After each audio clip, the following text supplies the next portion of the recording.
So hello everyone, it is your girl Gel Beauty 87 here, aka Grace, and today we're gonna get into the new Natasha Denona retro palette. So I pre-ordered it on Natasha Denona's website and it showed up today, which is, well, it was Thursday, but technically it's Friday now because it's like 12:54.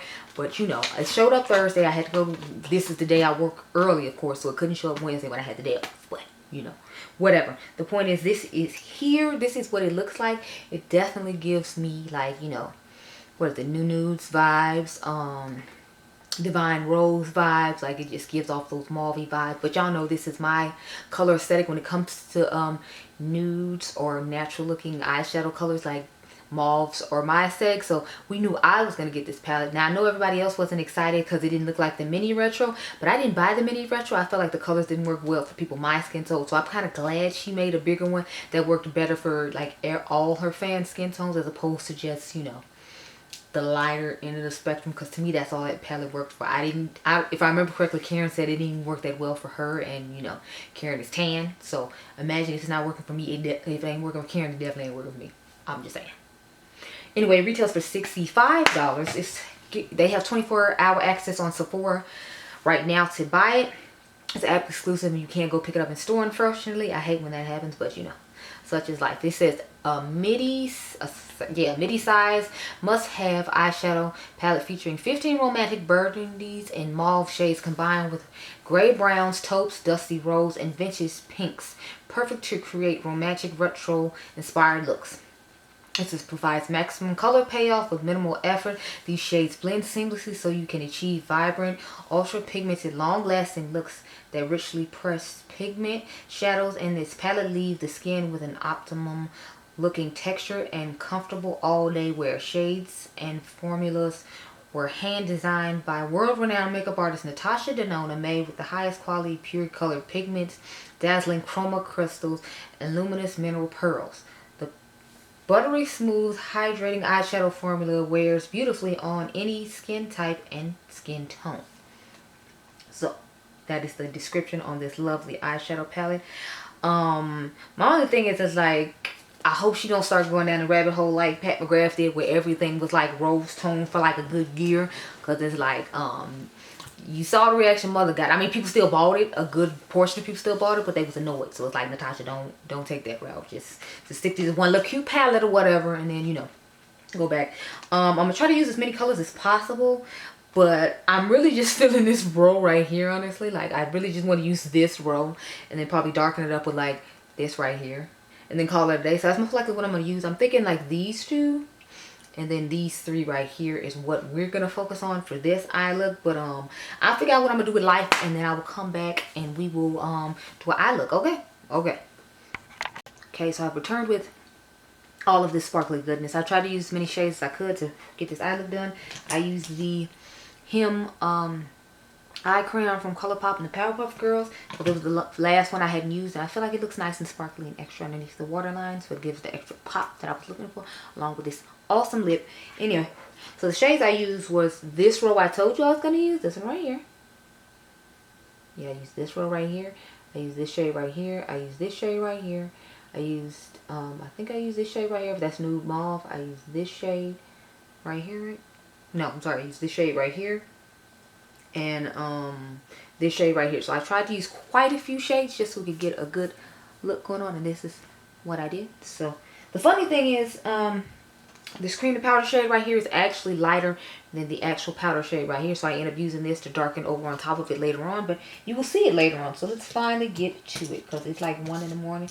And I still have to take Adriangameover to school in the morning. Not to mention I have to make this video for you all in the morning. So then that way we can, you know, have it up this afternoon at 12 o'clock. So I'm going to start off the way I did, which is the cream to powder shadow. I'm trying to find out which brush I used. Hopefully while I get life more. Here it is. Okay. But yeah, y'all, was hoping to get this earlier in the day, but of course it didn't show up till it's time for me to go to work. And I was like, well, I'm not going to miss work for the palette because I can just film after work. I was hoping to get the video up, like, you know, today, but it's technically I will get up today because it's just the next day, but you know what I mean. Like, I was hoping to get up the day it was early access at Sephora instead of like the day it's coming out, which is today, the 3rd. But you know, At least I'm still getting up in somewhat timely fashion. So I'm not going to beat myself up about it too much.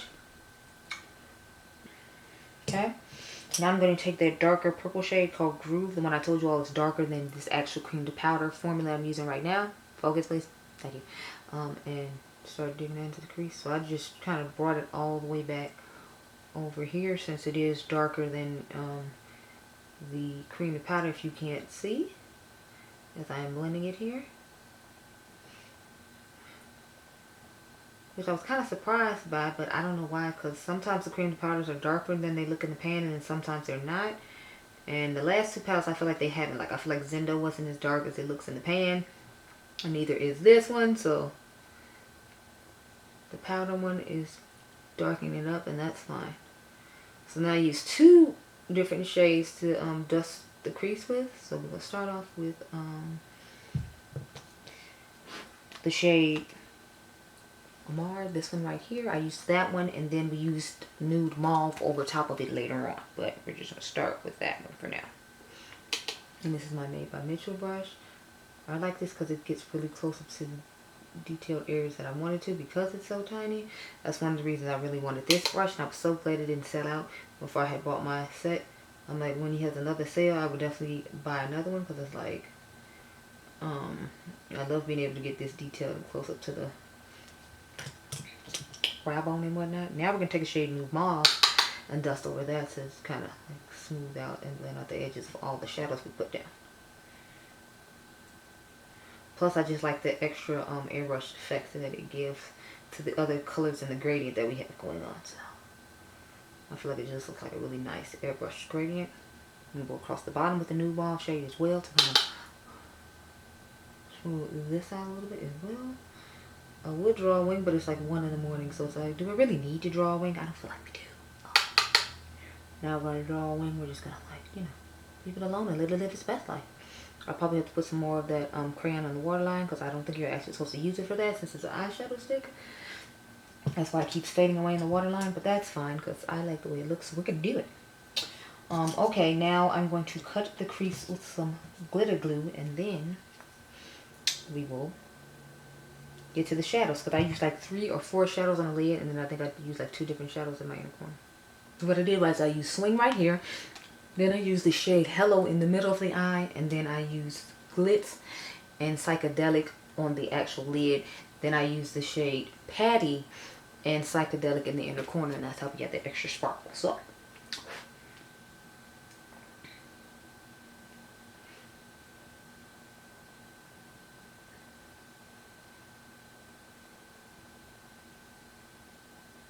I'm trying to angle my head to where you can still see what I'm doing. I can still have a good look in the camera.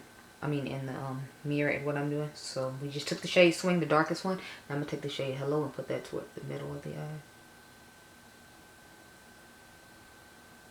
I feel like it gave a decent gradient.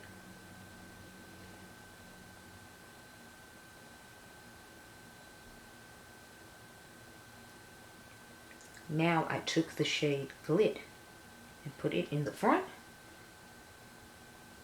But where you really get the sparkle is from the shade Psychedelic, because it's like gives the extra sparkle and glitz to the front of the eye after I put on this one, because you see it's giving a nice little sparkle to it, but it's like when you add Psychedelic on top, it just gives that extra oomph that I was looking for and needed out of this look. So, but what I did was I went in with my finger and just pressed Psychedelic on. Like I didn't you know, do it with the brush. I literally just went and pressed it into place like so, to get that extra sparkly oomph that you see. And y'all know I love to do this because I like to and here's what the shade looks like. So that's how Psychedelic looks. It's nice and glittery and sparkly. So now let's go in with the shade Patty, which is what I put in my inner corner, and then we put again Psychedelic on top just to give us that extra oomph, because I was like, I need the extra oomph. Because see, that's cute or whatever, but it's like I feel like you barely see it, and I want the inner corner to be seen just like the lid shade. I want it to seem like it just sparkles from the inner corner on up to the lid. So that's why I'm doing all that extra. So now you see the difference, like it gives the extra little pop. that I needed, that I've acquired out of life. I'm going to take the brush that had the darker shade on it and just brush in the crease really quick. Try to calm down the sparkle in the crease a little bit because I don't want it to be that sparkly. I'm going to take the same brush that I dusted all over with and I'm going to dust it in just to calm down the shimmer because I feel like it's kind of a little bit high in the crease and I'm not feeling it. I'm not feeling it. So, I don't know, now I feel like I wiped away the shade groove and lower lash line, so I feel like I need to bring a little bit of it back. Because I feel like this side isn't looking as dark and vampy as the other side. And we can't be having that now, can we? No, no, no, no, no, no, no, no, no, no. In my Deborah Cox voice, how you know it? Okay, so now that we are done, let's back up and talk about this palette, okay? Okay, so I feel like she has redeemed herself with this one because a lot of people wasn't feeling Zendo, including myself. I thought it was okay, but it didn't give those sparkly, impactful shimmers like the ones we were used to in Sunrise and Love, which is actually on sale right now for 50% off on Ulta for Labor Day. So definitely go grab and snag those up if you were looking to try some Natasha Denona palettes, because both of those palettes is going to equal the price of this one palette right here. So if they're color stores you like, definitely snag them. My favorite mini is Love, so I would definitely encourage you to get that one. And I'm going to pair this with the Love palette because I feel like they will be a great companion of palettes together. So I'm thoroughly enjoying this palette. I feel like I will thoroughly enjoy this palette. Y'all know I love me a good mauve toned mauve when I am going to do a neutral shadow, so I can definitely see myself using this. I can use it aside the Love palette. I can use it aside what is it, Divine Rove Artistry 2. Like I plan on using this with a lot of mauve tones. I might even try it with the what is it, the Huda Beauty Nude palette and see how that goes, because some of the shimmers in there with the swirls are really unique and nice. So I definitely like this palette and I definitely think you should go ahead and try it out now. But yeah, those are my thoughts. But again, if you don't like this color story, I don't know that you should necessarily get it. But I feel like people who like neutral color stories can appreciate this. And when they want to have romantic vibes or moods, and they're not into the Love palette because of all the purples and the brighter pinks, and they like more berry tone colors, I feel like they would definitely like this a whole lot better. So those are my thoughts. I didn't like the original mini Love, but I talked about that in the beginning, so we need to go over that again. So those are my thoughts. I will show comparison pictures of these on my Instagram story, so make sure you are following GLB87 there, because that's what I usually do unless I have time to grab the comparison palettes and show them here. I did not today because I had to rush out of my house to throw this in my car to make sure you got this video on Friday at 12 o'clock. Okay, hope you all enjoyed the video. Remember, you all are diamonds. I'll catch you guys in the next one. Be blessed, girl. Bye.